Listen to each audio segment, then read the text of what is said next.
Today, I am announcing that my office is filing an application for a warrant of arrest before the pre-trial chamber of the International Criminal Court in the situation in Bangladesh, Myanmar, in a team led by senior lawyer and head of the unified team, Mr. Esafal, who stands beside me. Since the 14th of November 2019, my office has been investigating alleged crimes committed during the 2016 and 2017 waves of violence in Rakhine State, Myanmar, and the subsequent exodus of Rohingya from Myanmar into Bangladesh. After an extensive investigation and careful review of the evidence collected, my office has concluded that there are reasonable grounds to believe that Senior General and Acting President Aung Hlaing, Commander-in-Chief of the Myanmar Defence Services, bears criminal responsibility for the crimes against humanity of deportation and persecution of the Rohingya committed in Myanmar and in part of Bangladesh between the 25th of August 2017 and the 31st of December 2017 by members of the Armed Forces of Myanmar, the Tatmadaw, supported by the police, border guard police, as well as non-Rohingya civilians. This is the first application for an arrest warrant against a high-level Myanmar government official that my office is filing. More will follow. Today's application is the outcome of an independent and impartial investigation based upon a wide variety of evidence from numerous sources, such as witness testimonies, including from insider witnesses, and authenticated, credible photographic and video materials. In pursuing its investigation, the office has benefited from crucial support of different states and organizations. In particular, the cooperation, the confidence, and the steadfast commitment from the Rohingya community, the support of the government of Bangladesh, excellent cooperation from the United Nations Independent Investigative Mechanism for Myanmar, and civil society partners have all been essential to advancing this investigation. And I wish to express my deep and indeed most profound gratitude to members of the Rohingya community.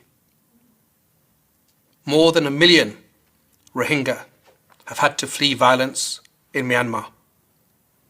We are extremely grateful to those who have provided testimony and support to my office, those that have shared their stories, those that have given us information and material. In my visits to the Kutupalong refugee camp in Cox's Bazar over the last 2 years, I have met myself with Rohingya women who've spoken with clarity and purpose about the need for accountability. I've sat with youth activists who want to play their own role in seeking justice. I've spoken to men, old and the sick, who are joined together in demanding to be seen and to have accountability for what befell them. Our work, the work of my office, the work of this International Criminal Court, seeks to vindicate their resilience and the hope in the power of the law. It is now for the judges of the International Criminal Court to determine whether this application meets the necessary standard for the issuance of an arrest warrant.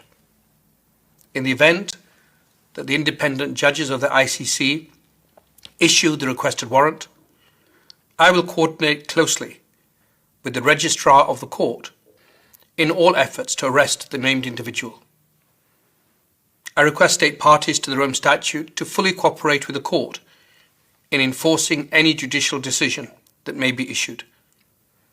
And I particularly welcome support from non-state parties, particularly in South Asia and Southeast Asia regions, considering that this crisis in Myanmar in 2016 and 2017 has had and continues to have profound effects across the region. When I first travelled to Bangladesh, I announced that I would seek to accelerate my team's investigation, and I committed to providing additional resources in that effort. Since then, the Office has increased evidence collection and analysis and enhanced its field presence in Bangladesh. Today marks a culmination of this stage of our work. We will continue to focus in the coming weeks and months as we seek to submit additional applications in this situation. In doing so, we will seek to show that the Rohingya have not been forgotten, that they, like all people around the world, deserve and are entitled to the protection of the law.